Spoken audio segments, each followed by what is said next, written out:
ഇന്ന് പരിശുദ്ധ പരിമല തിരുമേനിയെക്കുറിച്ചുള്ളതായ അനുസ്മരണ പ്രഭാഷണം നടത്തുന്നത് ബാംഗ്ലൂർ ഭദ്രാസനാധിപൻ അഭിമന്യ ഡോക്ടർ എബ്രഹാം മാർ സറാഫിൻ തിരുമേനിയാണ്.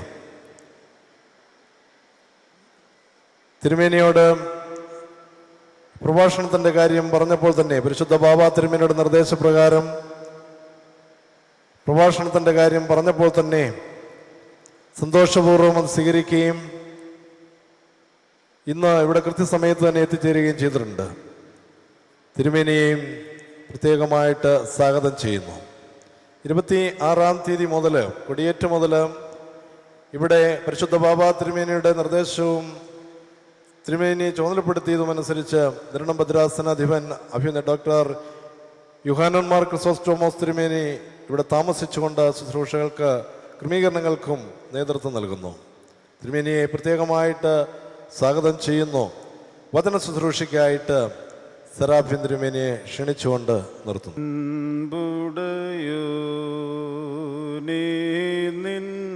വാതിൽ മുട്ടുന്നു ദാസർനാദം ആവശ്യത്താൽ യാചിക്കും അടിയാരേ തള്ളിടല്ലേ.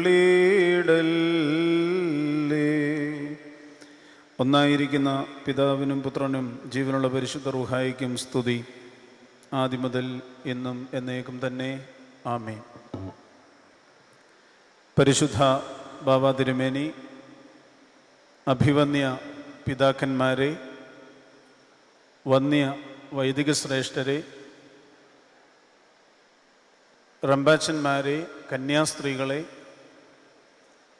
വിശ്വാസ സമൂഹമേ, let me take this opportunity to welcome all the metropolitans and priests from the Coptic Orthodox Church on behalf of His Holiness, and all the bishops and the priests and the people who have gathered here. We welcome you to the feast of Saint Gregorios of Parimala. രണ്ട് പ്രവാഹങ്ങളാണ് ഇന്നിവിടെ സംഭവിക്കുന്നത്. ഒന്നാമതായി സ്വർഗത്തിൻ്റെ കിളിവാതിലുകൾ തുറന്ന് മഴയായി ജലപ്രവാഹം. രണ്ടാമതായി കിഴക്കുനിന്നും പടിഞ്ഞാറ് നിന്നും തെക്ക് നിന്നും വടക്ക് നിന്നും വിശ്വാസികളുടെ പ്രവാഹം പരുമലയിലേക്ക്. പരിശുദ്ധ ബാബാ തിരുമേനി മുതൽ ഇവിടെ സന്നിഹിതരായിരിക്കുന്ന കൊച്ചു കുഞ്ഞുങ്ങൾ വരെ ഈ പ്രവാഹത്തിൻ്റെ ഭാഗമായി പരിശുദ്ധൻ്റെ ഖബറിടത്തിലേക്ക് മധ്യസ്ഥത യാചിച്ചുകൊണ്ട് എത്തുകയാണ്. എന്നാൽ വന്നു ചേർന്നിരിക്കുന്ന നമ്മോട് നൂറ്റാണ്ടുകൾക്ക് മുമ്പ് കർത്താവ് ചോദിച്ച ഒരു ചോദ്യം വളരെ പ്രസക്തമാണ് എന്നെനിക്ക് തോന്നുന്നു. വിശുദ്ധ ലൂക്കോസിൻ്റെ സുവിശേഷം 7-ാം അധ്യായത്തിൻ്റെ 25-ഉം 26-ഉം വാക്യങ്ങളിൽ അത് നമ്മൾ ഇങ്ങനെ വായിക്കുന്നു: അല്ല, എന്തു കാണുവാൻ പോയി? യോഹന്നാൻ സ്നാപകനെ കാണുവാൻ പോയി വന്ന ജനത്തോട് കർത്താവ് ചോദിച്ച അതേ ചോദ്യം, അതൊരു പ്രാവശ്യമല്ല, പിന്നെ വീണ്ടും രണ്ടാമതും തുടർന്ന് ചോദിക്കുകയാണ്: അല്ല, എന്ത് കാണുവാൻ പോയി? ഇന്ന് എന്നോടും നിന്നോടും നിങ്ങളോടും ഈ സന്ധ്യയിൽ കർത്താവ് ചോദിക്കുന്ന ചോദ്യം ഇത് തന്നെയാണ്. അല്ല, എന്ത് കാണുവാനാണ് പരുമലയിലേക്ക് വന്നത്? ഈ ചോദ്യത്തിന് വളരെ വ്യക്തമായ ഒരു ഉത്തരമുണ്ട്. വിശുദ്ധ മർക്കോസിന്റെ സുവിശേഷം 8-ാം അധ്യായം 34-ാമത്തെ വാക്യത്തിൽ പറയുന്നത് പോലെ, തന്നെത്താൻ ത്യജിച്ച് തൻ്റെ കുരിശെടുത്ത് യേശു തമ്പുരാനെ അനുഗമിച്ച ഒരു പിതാവിനെ കാണുവാൻ, പിതാവിൻ്റെ ആത്മീക സാന്നിധ്യത്തിൽ നിൽക്കുവാൻ മധ്യസ്ഥത യാചിക്കുവാനായിട്ടാണ് ഇന്ന് നാം എല്ലാവരും പരുമലയിലേക്ക് വന്നിരിക്കുന്നത്. പരുമല തിരുമേനി സഞ്ചരിച്ച വഴിയെക്കുറിച്ച് ചോദിച്ചാൽ ഒരു പ്രസിദ്ധമായ പുസ്തകത്തിൻ്റെ പേരുകൊണ്ട് അത് പറയുവാൻ കഴിയുമെന്നാണ് എനിക്ക് തോന്നുന്നത്. The road less travelled. വളരെ കുറച്ചു പേർ മാത്രം സഞ്ചരിച്ച ഒരു വഴിയെ സഞ്ചരിച്ച, വളരെ യുണീക്കായിട്ടുള്ള ഒരു വഴിയെ സഞ്ചരിച്ച ഒരു പിതാവിൻ്റെ സാന്നിധ്യത്തിലാണ് നാം നിൽക്കുന്നത്. ഇത് വളരെ കുറച്ചു പേർ മാത്രം സഞ്ചരിക്കുന്നതാണ് എന്ന് പറയുന്നതിനും കർത്താവിൻ്റെ വാക്കുകൾ ബലമായിട്ടുണ്ട്. ആ വഴി ഇടുക്കമുള്ളതും ഞെരുക്കമുള്ളതും അതിലൂടെ സഞ്ചരിക്കുന്നവർ വളരെ ചുരുക്കവുമാകുന്നു എന്ന് കർത്താവ് പറഞ്ഞു വെച്ച വഴിയിൽ വളരെയധികം പേർ സഞ്ചരിക്കുന്നുണ്ടോ എന്നറിയില്ല. എങ്കിലും കുറച്ചു പേരെങ്കിലും സഞ്ചരിക്കുന്നുണ്ട്. അങ്ങനെ സഞ്ചരിച്ചവരിൽ നമുക്ക് പരിചയമുള്ള, നമുക്ക് അടുത്തറിയുവാൻ, ഒരുപക്ഷേ ശാരീരികമായി കാണുവാൻ കഴിയുന്നില്ല എങ്കിലും തലമുറകൾ കഴിഞ്ഞും കാലങ്ങൾ കഴിഞ്ഞും 114 വർഷങ്ങൾ കഴിഞ്ഞിട്ടും കാണാത്തവരും കണ്ടെത്തുവാൻ ശ്രമിക്കുന്ന ആ ജീവിതത്തെക്കുറിച്ച് ഒരല്പ സമയം ദൈവവചനത്തിൽ നിന്നും ചിന്തിക്കുവാനായിട്ടാണ് ഞാൻ ആഗ്രഹിക്കുന്നത്. ആ യാത്ര എങ്ങനെയായിരുന്നു? ആ യാത്ര എവിടേക്കായിരുന്നു? വളരെ പ്രസക്തമായ ചോദ്യമാണിത്. വിശുദ്ധ യോഹന്നാന്റെ സുവിശേഷം 7-ാം അധ്യായം 53-ാം വാക്യത്തിലും 8-ാം അധ്യായത്തിന്റെ 1-ാം വാക്യത്തിലും, 7-ാം അധ്യായം 53-ാമത്തെ വാക്യം കൊണ്ട് ആ അധ്യായം തീരുന്നു. 8-ാം അധ്യായത്തിന്റെ 1-ാം വാക്യം തുടങ്ങുന്നു. അതിങ്ങനെയാണ്. 53-ാമത്തെ വാക്യം: അങ്ങനെ ഓരോരുത്തൻ താൻ്റെ വീട്ടിൽ പോയി. 8-ാം അധ്യായത്തിന്റെ 1-ാം വാക്യം ഇങ്ങനെയാണ് തുടങ്ങുന്നത്: യേശുവോ ഒലിവ് മലയിലേക്ക് പോയി. അങ്ങനെ ഓരോരുത്തൻ താൻ്റെ വീട്ടിലേക്ക് പോയി, യേശുവോ ഒലിവ് മലയിലേക്ക് പോയി. അതിൻ്റെ പശ്ചാത്തലം നമുക്ക് പരിചയമാണ് എന്ന് ഞാൻ വിശ്വസിക്കട്ടെ. മഹാപുരോഹിതന്മാരും പരീശന്മാരും യേശുവിനെ പിടിക്കുവാനായി അയച്ച ചേവകർ തിരികെ വന്ന് അവരുടെ റിപ്പോർട്ട് സമർപ്പിക്കുകയാണ്. അവർ പറയുകയാണ്, ഈ മനുഷ്യൻ സംസാരിക്കുന്നത് പോലെ വേറൊരുവനും ഒരു നാളും സംസാരിച്ച് ഞങ്ങൾ കണ്ടിട്ടില്ല. അതൊരു ചർച്ചയായി മാറുകയാണ്. നിക്കോദിമോസ് ഈ ചർച്ചയിൽ പങ്കുചേർന്ന് പറയുകയാണ്, ഒരു മനുഷ്യന്റെ വാമൊഴി ആദ്യം കേട്ട് അവൻ ചെയ്യുന്നത് ഇന്നത് എന്ന് അറിഞ്ഞിട്ടല്ലാതെ അവനെ വിധിക്കരുത് എന്ന് പറഞ്ഞു ചേരുകയാണ്. എന്നാൽ ഈ ചർച്ചയുടെ അവസാന ഭാഗം 53-ാമത്തെ വാക്യത്തിലാണ് നമ്മൾ വായിക്കുന്നത്: ചർച്ചയൊന്നുമാകാതെ, തീരുമാനമൊന്നുമാകാതെ ഓരോരുത്തൻ താൻ്റെ വീട്ടിലേക്ക് പോയി. അതിനോട് ചേർത്ത് വെച്ച് ചിന്തിക്കേണ്ടതാണ് 8-ാം അധ്യായത്തിന്റെ 1-ാം വാക്യത്തിൽ യേശുവോ ഒലിവ് മലയ്ക്ക് പോയി. കൂട്ടം കൂടുന്ന, ചർച്ചകൾ നടത്തുന്ന, തന്ത്രങ്ങളും കുതന്ത്രങ്ങളും മെനയുന്ന ഭൂരിഭാഗം ജനങ്ങളും അവനവന്റെ വീട്ടിലേക്ക് പോയപ്പോൾ, സ്വന്തം കാര്യം നോക്കി സഞ്ചരിച്ചപ്പോൾ, യേശു സഞ്ചരിച്ചത് വേറിട്ട വഴിയിലൂടെ മലയിലേക്കാണ്. എനിക്ക് തോന്നുന്നു പരിശുദ്ധ പരുമല തിരുമേനിയുടെ പെരുന്നാളിൽ ഈ ചിന്ത വളരെ പ്രസക്തമാണ്. ജനത്തിൽ ഭൂരിഭാഗവും, അത് ഈ സന്ധ്യയിൽ നാളെ ഇവിടെ കൂടി വന്നിരിക്കുന്ന ഞാനും നിങ്ങളും ഉൾപ്പെടെയുള്ളവർ തിരിച്ച് നമ്മുടെ വഴിയിലൂടെ സഞ്ചരിക്കാൻ പോവുകയാണ്. വീണ്ടും അവനവന്റെ കാര്യം നോക്കി പോവുകയാണ്, അവനവന്റെ വീട്ടിലേക്ക് പോവുകയാണ്. പക്ഷെ പരിശുദ്ധൻ അവിടെ നിന്നും യാത്ര തുടങ്ങുന്നത് മലയിലേക്കാണ്. നാമും നമ്മുടെ കുഞ്ഞുങ്ങളെയൊക്കെ പറഞ്ഞു പഠിപ്പിക്കുകയാണ് ഇപ്പോഴും, നാടോടുമ്പോൾ നടുവേ ഓടണമെന്ന്. പാമ്പിനെ തിന്നുന്ന നാട്ടിൽ നടുക്കത്തെ കഷ്ണം തന്നെ തിന്നണമെന്ന് നാം ഇപ്പോഴും നമ്മുടെ കുഞ്ഞുങ്ങളെ പറഞ്ഞു പഠിപ്പിച്ചുകൊണ്ടിരിക്കുകയാണ്. പരുമല തിരുമേനിയെ പോലെയുള്ള പിതാക്കന്മാർ നാടോടിയപ്പോൾ നടുവേ ഓടിയില്ലെന്ന് മാത്രമല്ല, തിരിഞ്ഞോറി വേറിട്ട് സഞ്ചരിച്ചു. പാമ്പിനെ തിന്നുന്ന നാട്ടിൽ അതിൻ്റെ നടുക്കഷ്ണം തിന്നണമെന്ന് ഇനി കുട്ടികളോട് പറയരുത്. മക്കളെ പാമ്പിനെ തിന്നരുതെന്ന് നമ്മൾ പറഞ്ഞു പഠിപ്പിക്കണമെന്നാണ് എനിക്ക് തോന്നുന്നത്. കാരണം അങ്ങനെ സഞ്ചരിക്കുമ്പോൾ മാത്രമേ 114 വർഷം കഴിഞ്ഞാലും ജീവിതത്തിൽ കണ്ടിട്ടില്ലാത്ത ഒരുവനെ ആരാധിക്കുവാനും ആ മധ്യസ്ഥതയിലേക്ക് വരുവാനും തക്കവണ്ണം ജീവിതത്തിൻ്റെ ദർശനങ്ങൾ ഉണ്ടാവുകയുള്ളൂ എന്നുള്ളത് ഓർക്കുക. ഇന്ന് നാം ഇവിടെ യാത്രികരായി വന്നവരാണ്.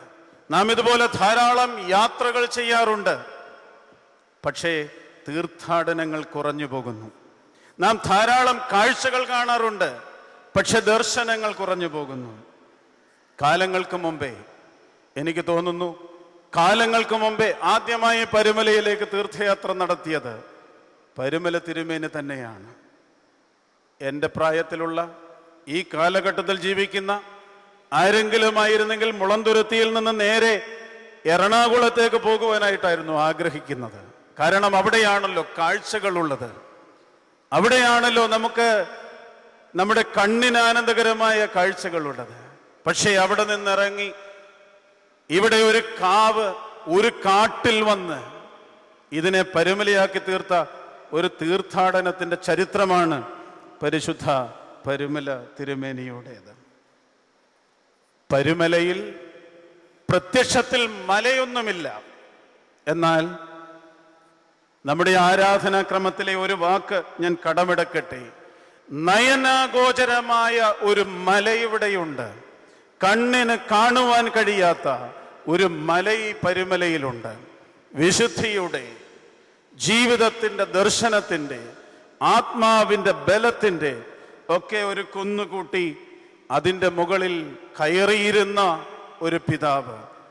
വിശുദ്ധ വേദപുസ്തകം പരിശോധിച്ചാൽ അറിയാം, മലകൾ ദൈവ സാന്നിധ്യത്തിൻ്റെ, ദൈവ സംസർഗത്തിൻ്റെ സ്ഥലങ്ങളായിരുന്നു. ഒരുപക്ഷെ അതുകൊണ്ട് തന്നെയായിരിക്കാം സങ്കീർത്തനക്കാരനും നമ്മയും പ്രേരിപ്പിക്കുകയാണ്, ഞാൻ എൻ്റെ കണ്ണ് പർവ്വതത്തിങ്കിലേക്ക് ഉയർത്തുമെന്ന്. പർവ്വതത്തിങ്കിലേക്ക് കണ്ണുകൾ ഉയർത്തുക, പർവ്വതത്തിങ്കിലേക്ക് കയറിപ്പോവുക, അവിടെ ദൈവത്തിൻ്റെ സാന്നിധ്യം അനുഭവിക്കുക. അതാണ് മല.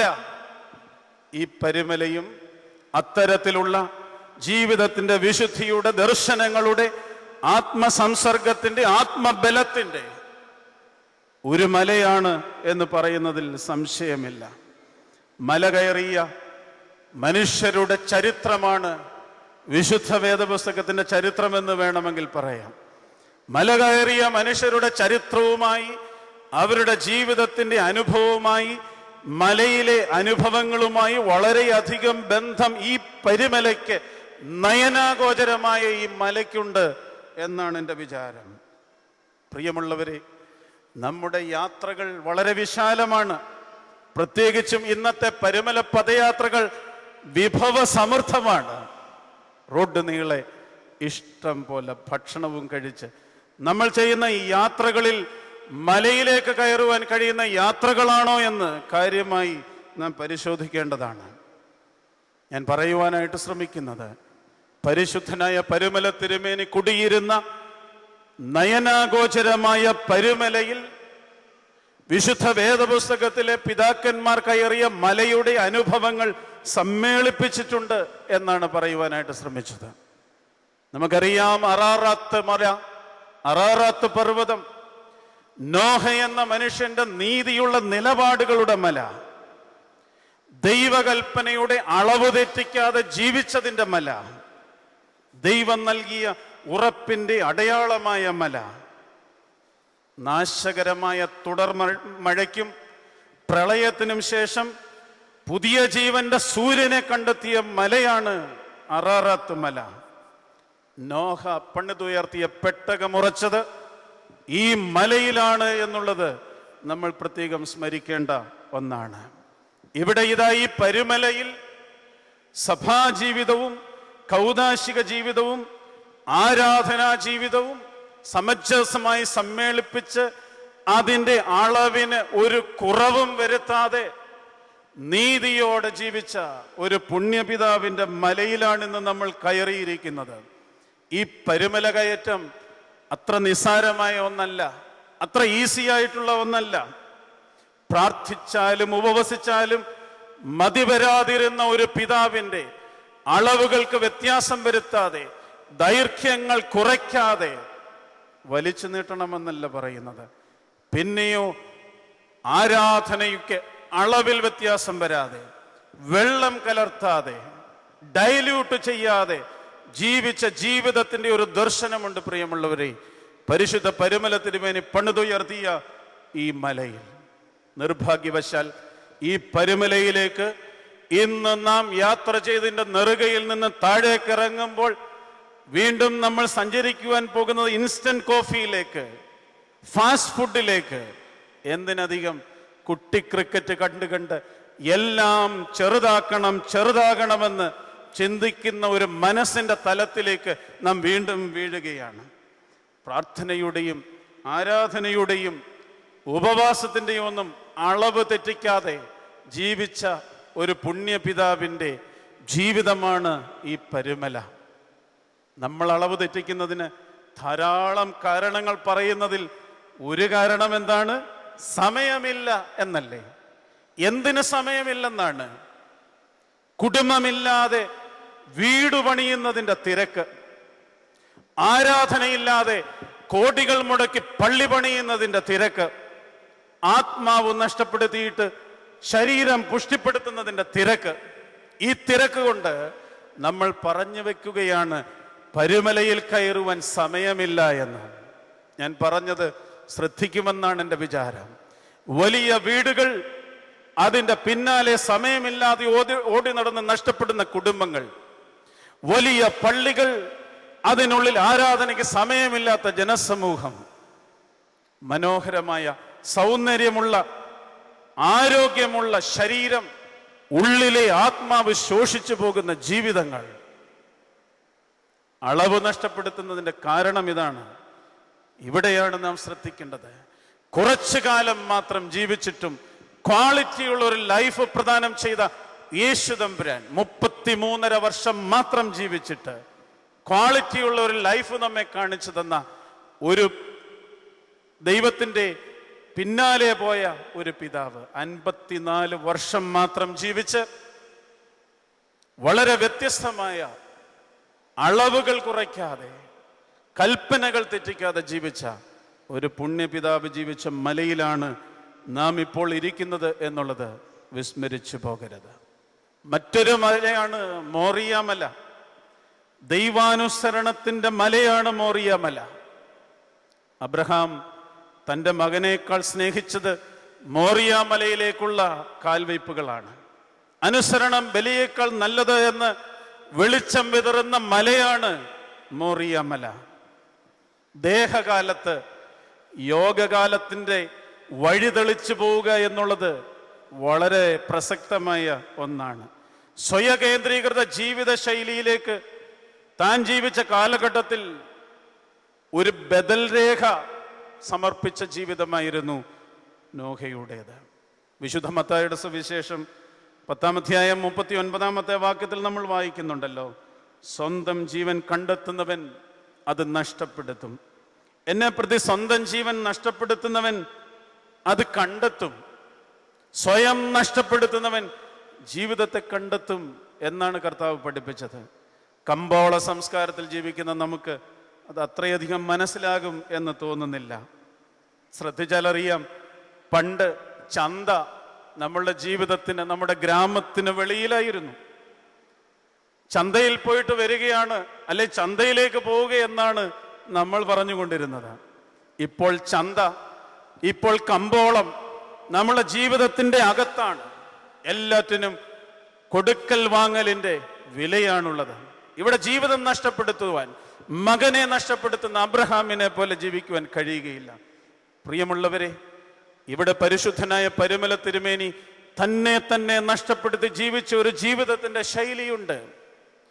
ഉപവസിച്ച് കുടലിൽ അൾസർ ബാധിച്ച് വയറുവേദന കൊണ്ട് പുളഞ്ഞപ്പോഴും ആരും കാണാതെ കുപ്പായത്തിനുള്ളിൽ തോർത്തുമുണ്ടുകൊണ്ട് വയറ് മുരിഞ്ഞു മുറുക്കി ഉപവസിച്ച് പ്രാർത്ഥിച്ച ഒരു ജീവിതത്തിന്റെ ശൈലിയുണ്ട്.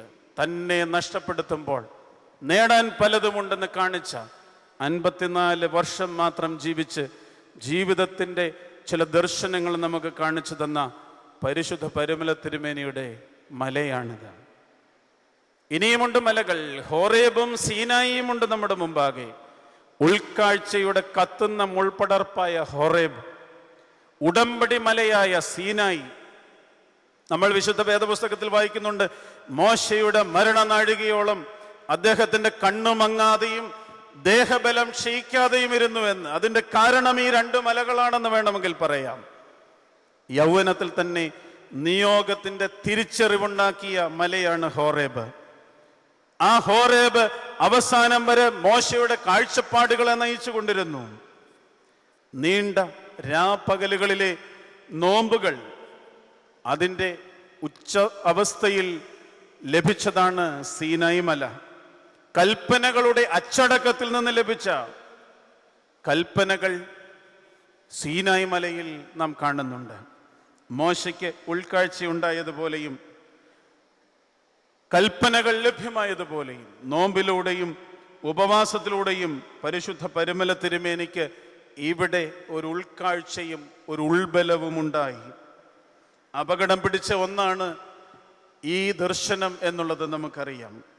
മുൾപ്പടർപ്പിലെ തീ അതെന്നും അപകടം പിടിച്ചതാണ് എന്ന് മോശയ്ക്കറിയാമായിരുന്നു. പക്ഷെ നിയോഗം അവിടെ നിന്നാണ് സ്വീകരിച്ചത്. ആ നിയോഗം സ്വീകരിച്ച് മുന്നോട്ട് പോയതുപോലെ ഇവിടെ പരുമലയിൽ പരിശുദ്ധനായ പരുമല തിരുമേനി ഒരു മുൾപ്പടർപ്പും ഒരു തീയും ഉണ്ടാക്കി എന്ന് ഞാൻ പറയും. സാവകാശമായിരുന്നു. ശമ്മാശന്മാരെ പഠിപ്പിക്കുവാൻ, വൈദികർക്ക് വിദ്യാഭ്യാസം നൽകുവാൻ, ട്രെയിനിങ് നൽകുവാൻ ആരംഭിച്ച പരുമല സെമിനാരിയിൽ സാവകാശം പടുത്തുയർത്തിയ ഒരു ദേവാലയമുണ്ടായിരുന്നു. ആ ദേവാലയത്തിനകത്ത് മുൾപ്പടർപ്പ് കത്തുന്നത് പോലെ തീയുടെ ചൂട് അനുഭവിച്ചാണ് ജീവിക്കുന്നത്. അത് മറ്റൊന്നുമല്ല, വിശുദ്ധ ആരാധനയുടെ, വിശുദ്ധ മദ്ബഹായുടെ ചൂടാണ്. അതുകൊണ്ടാണല്ലോ പിതാക്കന്മാർ എഴുതി വെച്ചത്, തീയാണ് ഈ മദ്ബഹ, തീ തന്നെ പരിചരിപ്പൂ. തീക്കകത്ത് നിന്ന് ജീവിതത്തെ ശുദ്ധി ചെയ്തെടുത്ത ആരാധനയിലൂടെ, വിശുദ്ധ കുർബാനയിലൂടെ ചൂടനുഭവിച്ച ഒരു പരുമലയാണ് ഇവിടെ. ദൈവത്തോട് ഉടമ്പടി ചെയ്ത ഒരു പരുമലയാണിത്. അതുകൊണ്ടാണല്ലോ കാമിനി പീലി വിഴിച്ച് നിന്നപ്പോഴും ശപിച്ച് പുറത്താക്കുവാനായിട്ടുള്ള ധൈര്യവും ശക്തിയും പരിശുദ്ധ പരുമല തിരുമേനിക്കുണ്ടായത്.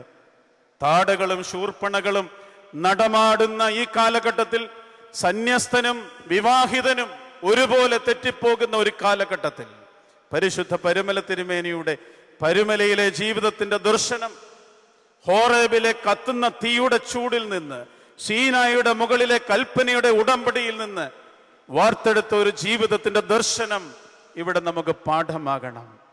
ഇവിടെ പരുമല തിരുമേനിക്ക് ആ ഉടമ്പടിയും ആ ചൂടും ജീവിതത്തിൽ നിലനിർത്തുവാൻ കഴിഞ്ഞപ്പോഴാണ് ഇവിടെ പരുമലയുണ്ടായത് എന്നുള്ളത് മറന്നു പോകരുത്.